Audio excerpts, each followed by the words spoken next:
置はしておいたから、終わったらまた直しに来るね。私は拒絶する。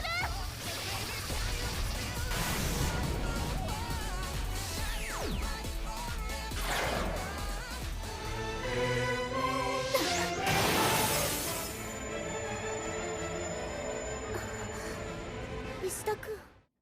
Alright, super excited to open this one because it's a character from the Bleach anime, and one in an outfit I didn't expect. That is Inoue Orihime in her 1000-Year Blood War outfit, made by J.I. Studio. Love the artwork they used for the box because it's from the game Bleach Brave Souls, a game I like to play. While Orihime isn't my favorite character in the show, she is really enjoyable and I adore her personality. She's definitely one of the few characters I wanted to get a statue of, and I'm glad a studio actually made one in this outfit, since it's from the last arc in Bleach.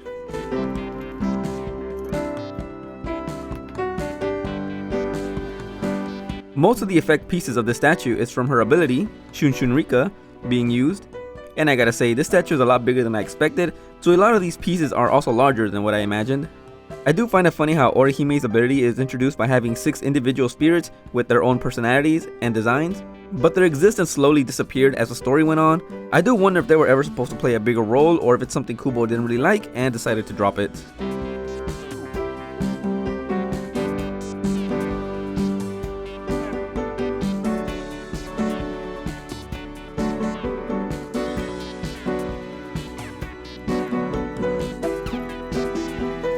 Here's a small plaque that comes with the statue.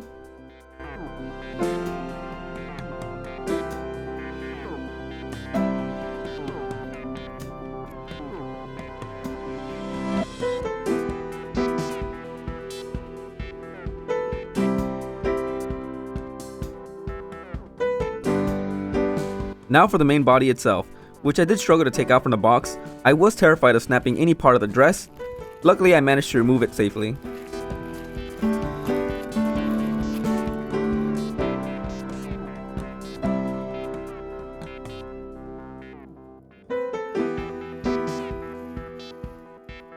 Here's a close-up of the main body. I really like how it turned out and I love how the dress is flowing. Unfortunately, depending on the person of course, there is no pantsu shot, but I do like how the shoes turned out. I also didn't really like this outfit when I first saw it in the manga years ago, mostly because I find the shoulders to be funny looking. However, it's grown on me and I can't wait to see more of Orihime in the newest anime, even if it's just a little.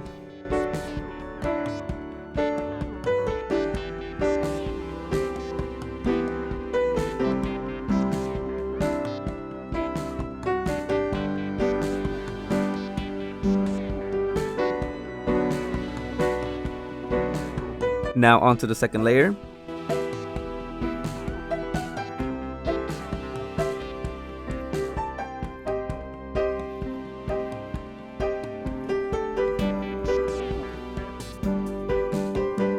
First thing to check out is the headpiece, and not gonna lie, I originally thought the hairpins were broken when I first saw it, but then I remembered it's simply like that when she's using her power, and I think the face expression turned out alright.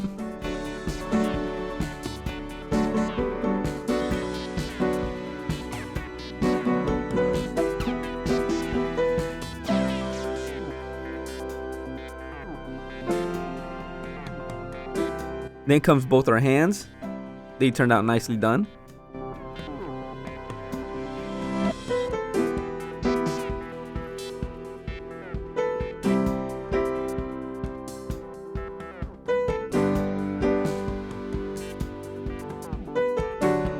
And finally, the base itself, which does come with 2 identical ones, since this statue did come with 2 Orihime figures, the second being more not safe for work.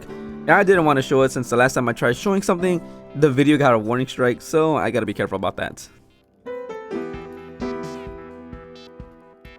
I do like how the base turned out.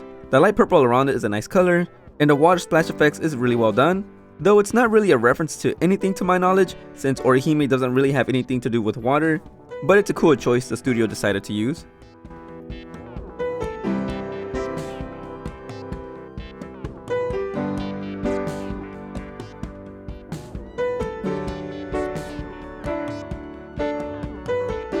And now to put in the main body into the base, which is only connected through one of her feet.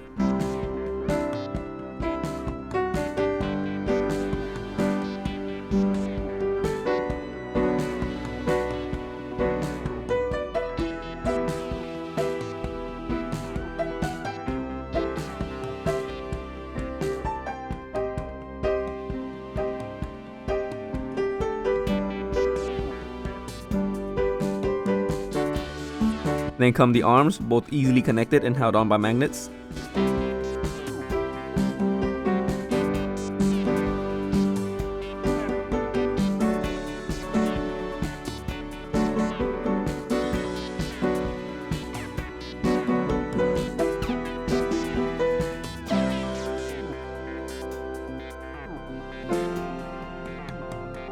Followed by the headpiece.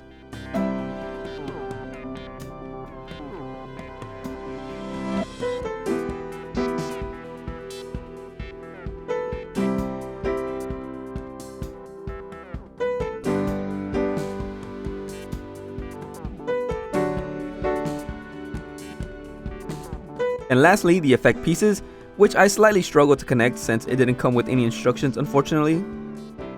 Especially this one, since it had to be connected on 2 points, which could be worrying since some resin statues could come in with wrong measurements. Luckily, this wasn't one of those times, and I managed to connect it.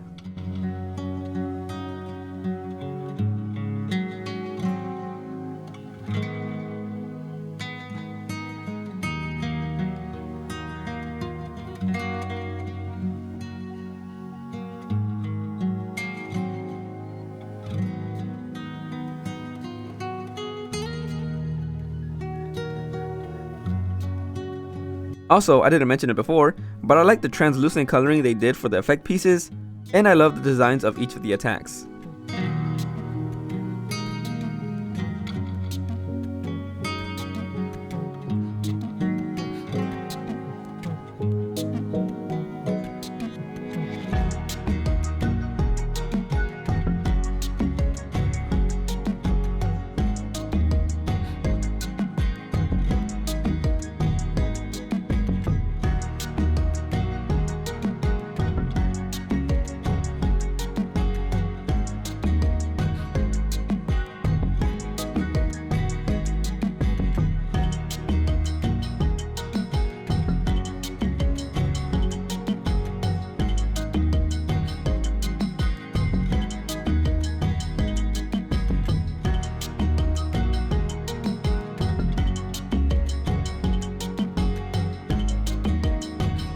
The statue from the base to the top of the head is roughly 12 inches in height.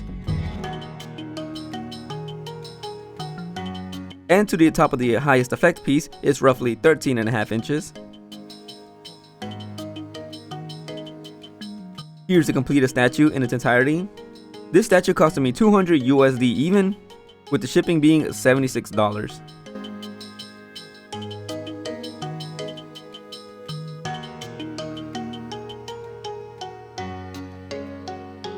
I absolutely adore how this statue turned out, and although it's not one of my favorite Bleach statues, it's one of my favorites in general.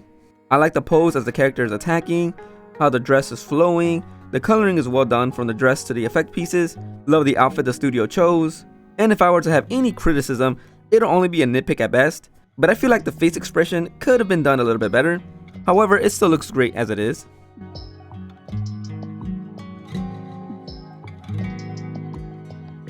While I've always loved Orihime's character design, I did used to feel a bit indifferent about the character years ago, though I did enjoy her happy, optimistic nature. But I feel like she didn't do much in the story. However, as the years went on, and this applies to Bleach in general, I ended up loving Orihime so much more as a character. I'm no story analytical person that can describe her character or her journey, but there are multiple videos that talk about Orihime on YouTube that I love to watch because she's strong in her own way. And while it was obvious, I do love how she and Ichigo got together at the end of the story.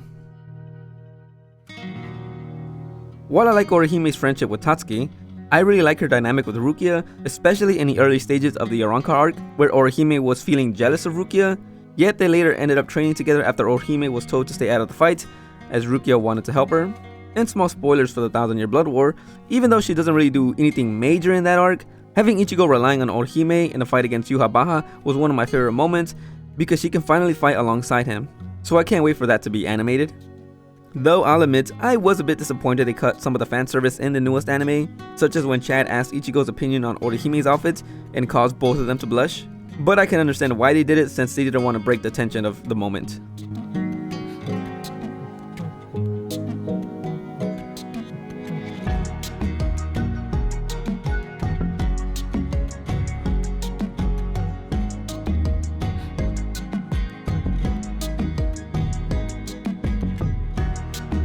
But that's pretty much it for the statue. Finally glad to have some Orihime representation, so thanks JI Studio for making the statue. Loved how she turned out, and my Bleach collection continues to grow. With all that said and done, thank you for watching. Bye.